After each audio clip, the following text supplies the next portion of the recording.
Sejam bem-vindos para mais um vídeo aqui no canal O Saquarema. Eu me chamo Thiago Araújo e hoje nós vamos comentar um pouco sobre o efeito Frei Gilson, tanto a mobilização social e religiosa a qual ele está conseguindo fazer, como também agora uma reação, uma campanha, um achaque em massa por parte de perfis bastante impulsionados, aparentemente não organicamente, da esquerda, em perseguição a essa mobilização do Frei Gilson.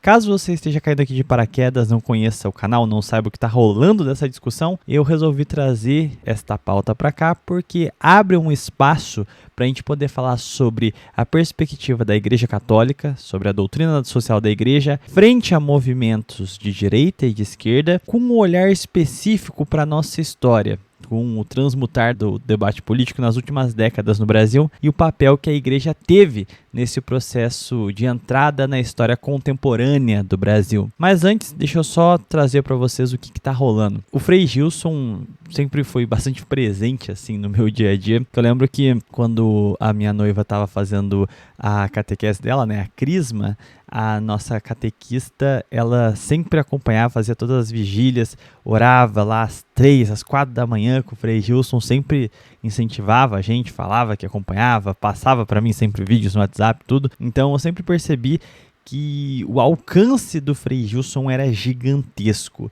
e não foi uma ou duas vezes que ele colocou mais de 1 milhão de pessoas para rezar às 3, 4 horas da manhã. Então ele conseguiu alcançar um público assim muito grande. É um fenômeno, eu acho que é o primeiro grande fenômeno em larga escala de um web catolicismo, vamos colocar assim, e alcança assim o pessoal de todas as faixas etárias. É muito grandioso o trabalho que o Frei Gilson conseguiu estruturar nesses últimos anos. Então assim, ele por ter esse destaque, ele foi chamando a atenção de setores bastante hostis ao que ele vem organizando por conta da participação de certos canais que seriam categorizados como de direita. Então, ele esteve envolvido em uma certa investigação da PF, não diretamente a ele, mas foi contra o padre José Eduardo, porque lá nos idos de 2022, o padre José Eduardo mandou uma mensagem para o Frei Gilson pedindo dizendo, né, que eles tinham que orar pelos militares. Simplesmente isso foi o suficiente para a PF cair em cima desses sacerdotes e, pasmem, não encontraram nada, não qualquer normalidade, nenhuma ilegalidade. E é óbvio, todo mundo tem um lado político, todo mundo tem uma preferência, mas se tratando aqui de padres, eu acho que é muito importante a gente não se deixar levar por simplificações. Grande parte dos católicos, pelo menos assim deve o ser, tem, logicamente, preferências por menos pior. E o cenário de 2022 tinha um certo clima estranho no ar. E assim, eu não vou colocar muito dos meus pontos nesse momento do vídeo, porque vocês já sabem o que eu defendo aqui no canal. Tem uma ótica muito mais corporativista e liberal, uma defesa da pequena propriedade, uma defesa da doutrina social da Igreja, que é o que eu quero passar e apresentar para vocês aqui, para vocês entenderem o que um católico defende politicamente. Porque o que está acontecendo é que, graças a essa questão, essa investigação da PF, que não encontrou nada, volto a frisar, não encontraram nada, nenhum ato criminoso. E pelo Frei Gilson ter participado de um filme, documentário da Brasil Paralelo, que chama-se Oficina do Diabo, começaram com uma política de achaque, de destruição de imagem do Frei Gilson. Então, por ele ter se aproximado de setores da direita, ele começou a ser caluniado, difamado, principalmente por perfis alavancados no X, no Instagram, e com ataques assim absolutamente baixos, simplesmente de birra, tentando colocar ele como um neocon maluco. Muitos já tentam mesmo atrelar ele como uma espécie de padre magnata que está passando a perna nos seus fiéis, não sei o que, sendo que Frei Gilson tem voto de pobreza. Se não fazem nem o básico para caluniar o Frei. É uma coisa bastante horrenda. E agora estão ressuscitando aí, não sei se é recente ou antigo, de uma homilia onde ele está comentando sobre o papel do homem e da mulher na família, na convivência doméstica, e pasmem, a esquerda achou um horror o papel do homem e da mulher dada por Deus. Eles vendo uma relação de companheirismo e uma relação de servidão mútua no matrimônio, para eles é aberrante. Quem diria que nego poligâmico que diz que o matrimônio é uma objetificação das mulheres iria achar hediondo a homilia do Frei Gilson sobre a importância da mulher na família, né? Meu Deus do céu, que grande surpresa. É aquilo, cara. A esquerda, ela se acostuma muito com a direita, que a direita, quando ela é caluniada de homofóbica, caluniada de machista, caluniada de não sei o quê, eles vão... Não, veja bem, você não é isso que eu defendo, e veja aqui, eu sou muito progressista, eu sou muito pra frente. A direita tem esse ímpeto, principalmente a direita liberal, de querer ser aceita pelo inimigo. Se tem sujeitos que estão defendendo ideias literalmente satânicas de inversão de tudo que há na sociedade, e perceba que eu estou falando das ideias e não desses sujeitos, a conversão sempre está aberta para todos. Como eles querem defender o pecado, é simplesmente magnífico que eles ataquem de maneira truculenta, difamatória, o Frei Gilson. Significa que ele está fazendo o papel dele muito bem.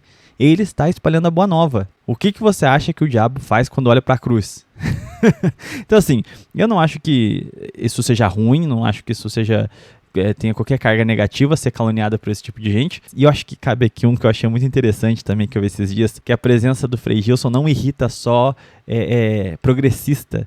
Eu vi grupos protestantes muito preocupados com a força que o Brasil Paralelo tem entre os seus fiéis, junto com a presença do Frei Gilson nos documentários. Eles estavam fazendo vários memes, assim, o Brasil Paralelo é um cavalo de Troia, que coloca dentro um catolicismo ali, em que vai atraindo os protestantes ao catolicismo através dos documentários, do esclarecimento. Entre aspas, eles sabem que eles dependem de uma certa alienação, de uma perversão da palavra para manter o seu curral pretensamente religioso, né? Então é muito bom ver a força e quantas pessoas desviadas, quantas pessoas explicitamente erradas se incomodam com a pregação do Frei Gilson. E eu acho super justo os padres ocuparem espaços de todos os lados, principalmente para salvar as almas. Tem que falar com todos os cantos, só que nunca se dobrar ao erro. Da mesma forma que um padre TL começa a colocar à frente o seu ideal marxista, o seu ideal de esquerda, acima da doutrina social,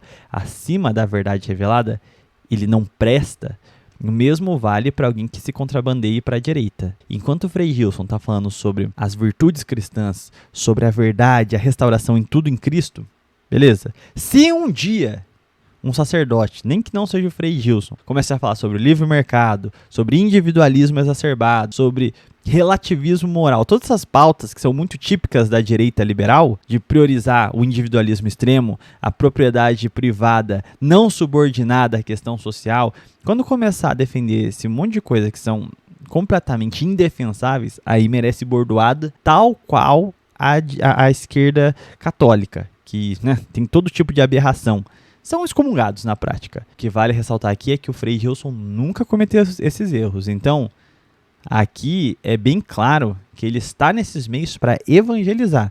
Ele pode ter opiniões deles, mas eu tenho certeza que todas as opiniões deles politicamente, e assim espero eu, estão balizadas pela doutrina social da igreja, que é o código político do católico na política. O católico não é de direita nem de esquerda, ele defende a doutrina social. Então, quando você for ver esses esquisos de, eu sou ontolibertário católico. Não. Ou você é católico ou você é libertário. Escolhe um. Ou você é socialista ou você é católico. Escolhe um. Não tem como fugir dessa questão. Bom, para a gente poder adentrar sobre o papel da Igreja Católica na formação do cenário político contemporâneo do Brasil, que eu acho que é uma forma de a gente poder compreender melhor essa questão sobre as reações a qual o Frei Gilson vem despertando no cenário político. Eu gostaria só de pedir para vocês que deixem um gostei aí no vídeo, compartilhe esse vídeo aí nos grupos de WhatsApp, Telegram, o que você fizer parte aí, ajuda a espalhar a mensagem, e também se inscreva no canal se não for inscrito. E lembrando que nós temos o Clube do Livro, onde nós temos uma série de leituras guiadas a respeito da sociedade brasileira e do nacionalismo brasileiro. Quando você se torna membro do canal, você não só me ajuda, né, financeiramente, como tem vídeos exclusivos e tem os encontros todas as terças-feiras às 19h30, onde nós fazemos uma reunião, uma chamada no Meet para conversar sobre a leitura proposta na semana. Então a gente faz um grande debate a respeito do livro, de capítulos específicos, a gente se acorda tudo no grupo do Telegram, exclusivo para os membros do canal. E lógico, se você não quiser participar da chamada, mas querer ver o debate que a gente está organizando, os nossos comentários a respeito da literatura proposta, essa chamada ela é transmitida ao vivo no clube de membros. Quem é membro consegue ter acesso a ela, mesmo que não queira falar na chamada em si. Então, atualmente a gente está lendo O Brasil Social e Outros Estudos Sociológicos, do Silvio Romero. A gente já leu O Problema Nacional Brasileiro, do Alberto Torres, e a gente já está se encaminhando para a próxima leitura. Então, fica aqui o convite para você participar do Clube do Livro, que nos ajuda bastante através do Clube do Membro. Mas lembrando também que tem a chave Pix na descrição do vídeo, se quiser fazer uma colaboração avulsa, tá bom? Então, vamos ao que interessa. A doutrina social da igreja, ela se estrutura, de fato, no século XIX, visando as dualidades, as problemáticas, as complicações da modernidade. A gente tem um momento paradigmático na história moderna, é a mudança brusca no tecido social com a modernidade e, em especial, a industrialização. Nós temos, primariamente, a questão da filosofia, das artes, o antropocentrismo se instaurando no Ocidente, e nós somos um reflexo desse Ocidente, já que somos um país de formação colonial, e isso muda profundamente a cosmovisão do nosso povo.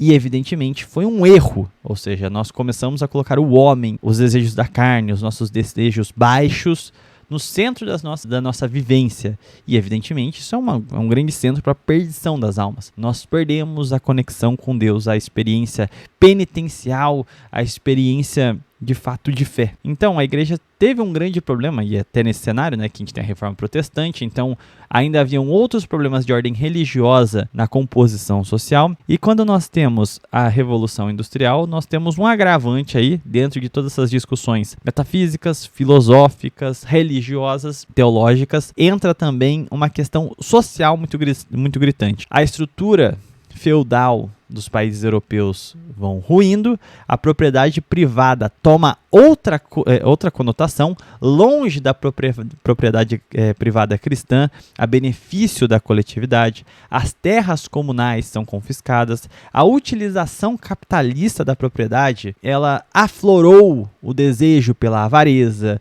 do consumo exacerbado, e aí se faz necessário uma sistematização de uma série de preceitos de como a sociedade católica funcionava e como nós devemos buscar essa ressacralização da sociedade. Isso é, tirar este centro no homem, no dinheiro, na liberdade, na igualdade e voltar o centro em Cristo. Reordenar as coisas em seu devido lugar. A liberdade, o dinheiro, são meios. Meios do quê? De aperfeiçoar o homem, como? O aproximando de Deus, salvando a alma dele. Ou seja, não são fins em si mesmo.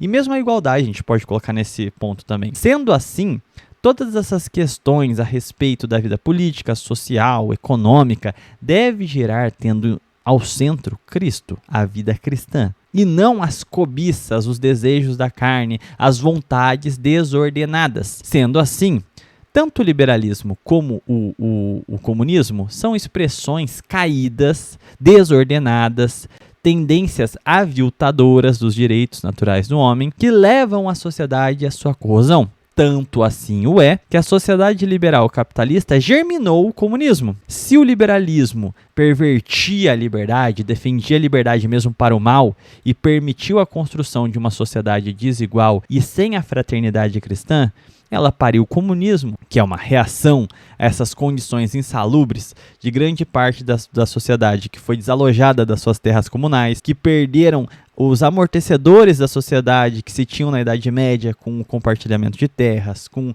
as condições mínimas para as formações das famílias, a própria estruturação familiar, com a modernidade veio uma série de deformações dela. Quando ela perde tudo isso, está agora sendo oprimida pela forma de hierarquização da sociedade, onde o mero capital é o fator que delineia aonde você está num estamento social, você pariu uma forma de capturar toda essa revolta, todo esse sentimento de opressão para um fim vão, um fim tão errado quanto o capitalismo liberal. E aí nasce o comunismo. Se o liberalismo ele é fruto dessa liberdade desordenada, desse apartamento de Cristo da sociedade e dos valores de liberdade e propriedade, o comunismo seria a desorientação do sentido de igualdade e de fraternidade. Seria a planificação artificial e aviltadora de direitos realmente naturais. O mau ordenamento da liberdade e do dinheiro fez com que o comunismo surgisse para defender o mau ordenamento da igualdade e da fraternidade. Ambos aviltam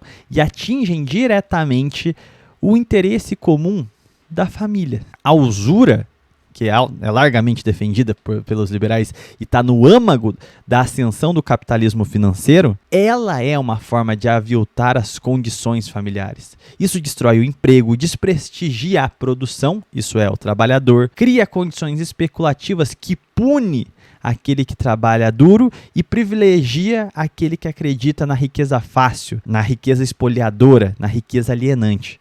Sendo assim, o capitalismo está intimamente ligado a essa estrutura. Para não adentrarmos em como as revoluções burguesas foram feitas, através de espoliações às famílias, às terras comunais, à Igreja Católica, não há esse mito de que o capitalismo nasceu quando o primeiro uga-buga decidiu trocar um pedaço de pau por uma maçã. Não foi assim que o capitalismo foi instruído. Ele vem de uma série de avanços, no sentido meramente histórico e não qualitativos em termos morais, tá? De uma estrutura que se compôs desde a mentalidade comercial, a mentalidade especulativa e a lógica de superprodução, submetendo o trabalho ao novo algoritmo de funcionamento e execução. Isso é, o trabalho que na Idade Média era gerido por um mestre que ordenava os seus aprendizes, que tinha o controle pleno sobre todas as etapas da produção, que via no trabalho uma forma de alcançar e realizar a sua vocação exercida, né, com as virtudes dadas por Deus, e respondia a essa sua capacidade de trabalho, transformando o seu trabalho numa arte de louvor a Deus, isso é, naquela lógica de trabalho muito presente nas corporações de ofício medieval, onde você vê aqueles relógios todos retratando os santos, os anjos, Deus, as obras-primas, tentando, através das virtudes de trabalho que o trabalhador tinha, que o mestre, o oficial tinha ali no seu ofício, de mostrar o seu amor a Deus. Isso é, o trabalho, além de ser o seu ganha-pão, era algo muito honrado e era algo que representava o amor do pai de família, do trabalhador, a Deus. Era a sua forma de conexão. O trabalho em si era o que o dignificava. E perceba que o cristianismo foi a primeira religião a trazer essa noção de honra, de amor, de positividade em torno do trabalhador. Se você for voltar para os paganismos, você vai ver que trabalho era coisa de escravo, de servo, de gente baixa, gente dos estamentos mais baixos. O cristianismo foi muito paradigmático no trato com a mulher e no trato com o trabalho. Toda essa questão veio à tona para a gente repensar o modelo em que a industrialização estava apregoando, estava se desenvolvendo. Isso é, a alienação do trabalhador, a desorganização do trabalho com a abolição das corporações de ofício, a atomização do indivíduo, as próprias políticas de exércitos de reserva para comprimir os trabalhadores a se sujeitarem a qualquer migalha. A partir dessas reflexões sobre usura, sobre as responsabilidades do empregador, sobre as condições de trabalho, sobre os órgãos associativos, as guildas e sindicatos, tudo isso serviu para estruturar a doutrina social da igreja, tanto repudiando os excessos comunistas, quanto a estrutura liberal que se desenhou em revolta contra a igreja. Então a doutrina social, ela é justamente o manual político do católico, do cristão, para não cair na sedução dessas ideologias materialistas. É uma saída pelo meio de conciliação do trabalho e do capital entre trabalhadores e empregadores, conciliação e fraternidade cristã de honra, de respeito à família, de centralidade de Cristo na sociedade, que é bom para todos. E aí vem as noções de justo salário, justo preço, justo lucro, e aí vem as outras questões de como o Porque todo liberal vem com isso, você tá falando que quer criminalizar a usura, você tá falando que não pode existir banco, não pode existir empréstimo. E aí vem as especificações de como você consegue estabelecer um empréstimo a juros de maneira justa, a quem se aplica isso, qual que são as margens adequadas, qual que é o limite da usura, no sentido de até quando você está fazendo um contrato de mútuo e a que momento isso se torna usura. A gente tem todas essas reflexões a respeito de como fazer a propriedade ser respeitada, mas buscar a fraternidade e o bem-estar geral das famílias, seja elas famílias proletárias ou patronais. Como estruturar uma forma de representação orgânica, rejeitando o atomismo da democracia liberal, buscando uma forma de representar os pais de família, as famílias. Porque para o catolicismo, o individualismo é uma farsa, é uma mentira. Não existe representação individual. Você é fruto de um pai e de uma mãe. Você é fruto de um núcleo familiar. Se assim o é, a nação é composta por famílias. As famílias são a menor célula da nação e não o indivíduo. Ou seja, tem todo um olhar sobre os problemas da industrialização, os problemas do liberalismo, os problemas e excessos do comunismo e como que a gente consegue desenhar com condições contemporâneas de produção, os aperfeiçoamentos técnicos, não é nenhum tipo de regresso de querer falar, vamos voltar ao medievo, viver de tal forma X. Não, aceitando a modernidade, aquilo que foi o progresso técnico e científico. Mas como ordená-los positivamente à vida do homem? É a isso que serve a doutrina social da igreja. E quando a doutrina social chega ao Brasil, nós temos um grande debate onde nós tínhamos, no Império e na transição para a República, uma direita e uma esquerda que ambos se personificavam nos ditames do liberalismo. No Império, os conservadores, eles, apesar de serem mais centralistas, eles acreditavam em todas as místicas do liberalismo, sobre os três poderes, sobre o poder ter que ser secular. Era todo um engodo maçom aqui, o nosso partido conservador, e os liberais eram uma marcha ainda mais revolucionária, que aí era Estado laico mesmo, anticristão, o problema da influência nociva da moral católica sobre o nosso povo, todo tipo de absurdo, sem contar os delírios étnicos, né, de eugenia e afins que eu sempre trato em outros vídeos. Se quiser aí, fique à vontade em desbravar o canal para ver as nossas discussões a esse respeito. Quando vem a doutrina social da igreja, era para buscar uma visão de rejeição desse liberalismo, mas o comunismo nascente, o socialismo nascente, sendo também rejeitado como força desordeira, principalmente ali nas primeiras décadas do século XX, onde o comunismo e o anarquismo vinha para organizar trabalhadores rurais e operários urbanos no sentido corrosivo à pacificidade social. E aí vem uma célebre frase do Jackson de Figueiredo, né? A pior das ordens é melhor do que a desordem. Então a igreja teve que se posicionar de maneira muito pragmática em vários momentos, fazendo acenos a governos que não eram totalmente alinhados, mas era o menos pior. A igreja fez isso sistematicamente na República Velha, inclusive para repelir governanças piores, que seriam bastante perigosas à vida do laicato, que existia realmente uma tentativa de eliminar a igreja católica da vida pública com a proclamação da República. Para vocês terem noção, os padres e qualquer sacerdote não tinha direito a voto, era perigoso ficar se expondo politicamente, porque o mando de um coronel podia dar cabo nos padres. Então, a situação anticristã da República Velha era muito latente. Para vocês terem noção, o Natal não era um feriado, mas a Revolução Francesa era.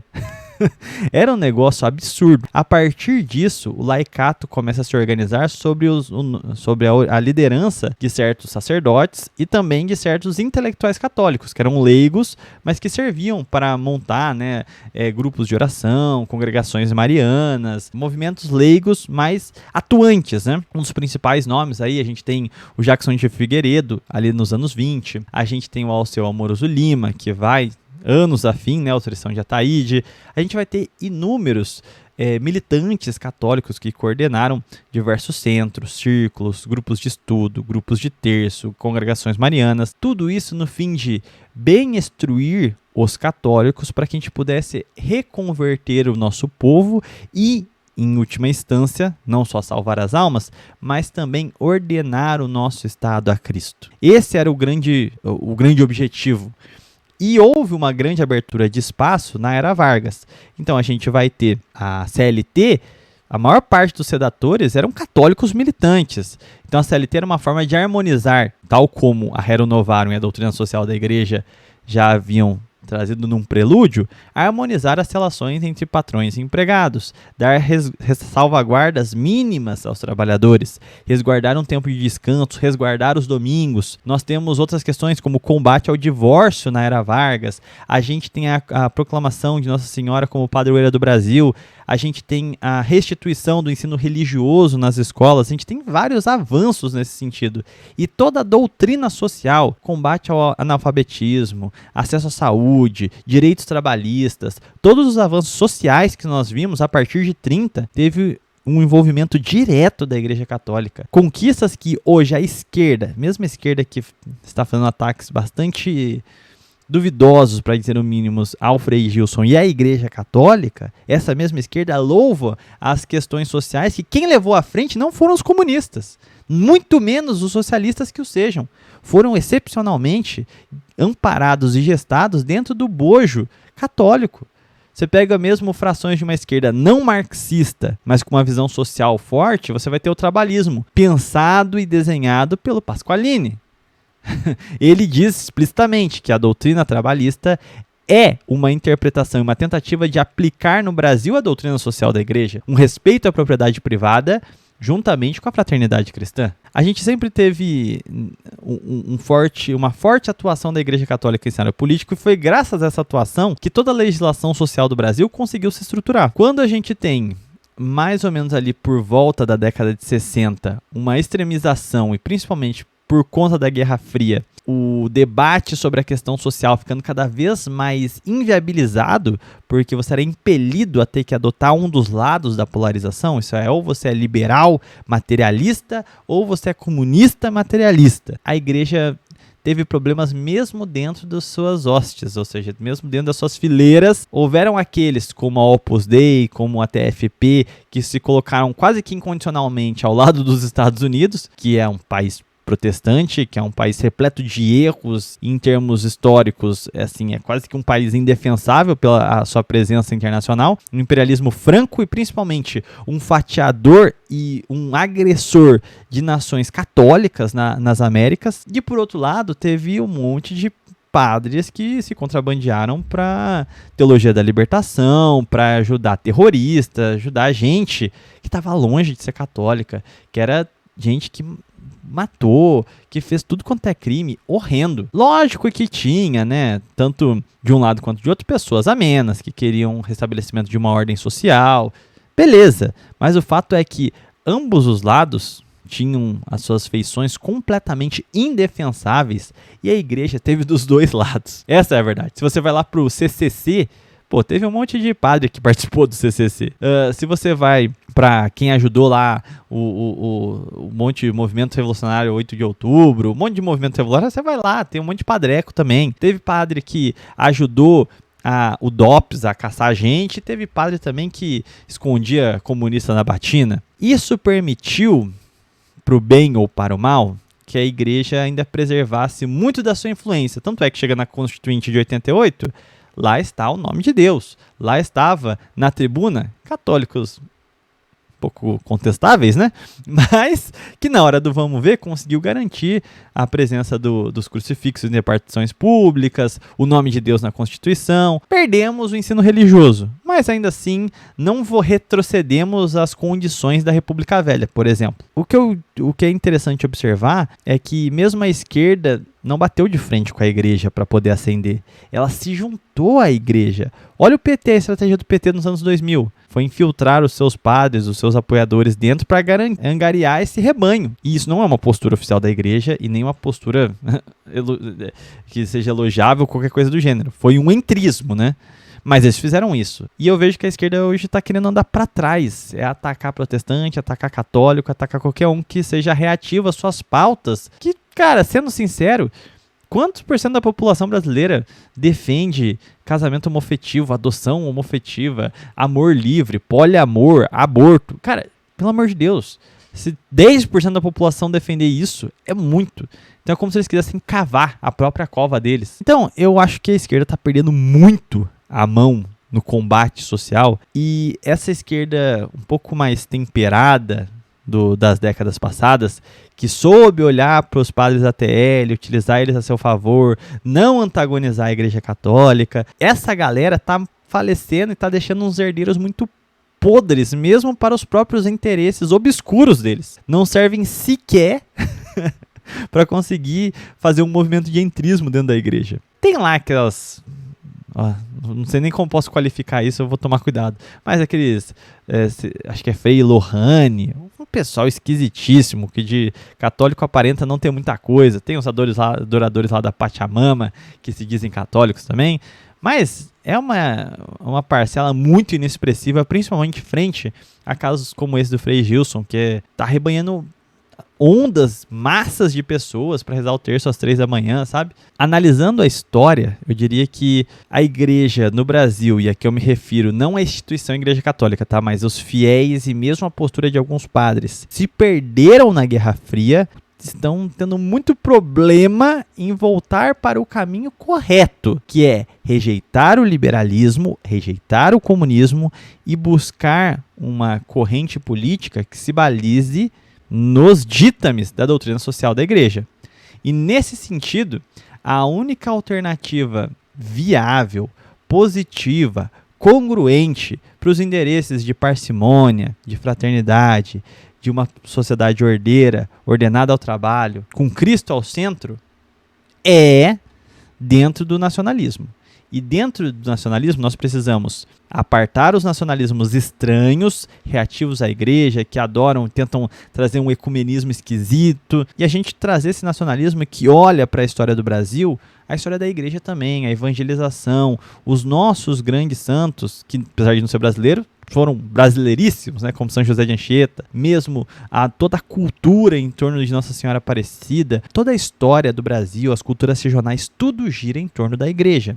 O nacionalismo brasileiro verdadeiramente autêntico só pode o ser enquanto católico. O Brasil nasceu como um desdobramento da vontade dos padres de salvar as almas, que permitiu a miscigenação, que ordenou o trabalho, que deu frutos à civilização. Vê aí a história da sociedade, se não foi um padre que fundou junto de indígenas. Ou seja, não tem nada mais brasileiro do que ser católico. Enquanto a gente não entender essa vocação do nacionalismo ao catolicismo, isso é uma subordinação, primeiro a pátria celeste, depois a pátria terrena, e a gente buscar o melhoramento das nossas condições sociais através da doutrina social da igreja, de um grande acordo amplo de convivência que seja bom para quem trabalha, para quem produz, como para quem empreende, dificilmente a gente vai conseguir se desenvolver, dificilmente a gente vai conseguir alcançar a unidade política, social necessária para um grande projeto de desenvolvimento, de melhoramento do nosso país. Não existe Brasil sem catolicismo. E se há uma vontade real de ressacralizar a sociedade brasileira, colocar Cristo ao centro, não vejo um caminho melhor do que uma corrente política que de fato deixe claro, nós nos subordinamos à doutrina social da igreja, à santa tradição. Porque você vai querer se juntar com gente que tem como o dogma sacrossanto a liberdade, mesmo a liberdade para o mal, da igualdade, mesmo a igualdade para o mal, a igualdade aviltadora? Olha, é muito difícil você querer sustentar uma posição assim e se dizer cristão, se dizer católico. Pois bem, esse vídeo ficou bem maior do que eu esperava que ele fosse ficar. Espero que essa discussão tenha agregado em algum ponto a você que está assistindo. Se você gostou, se inscreve, deixa o gostei aí, compartilhe a mensagem. Eu vou ficando por aqui. Até o próximo vídeo ou live. Tchau, tchau.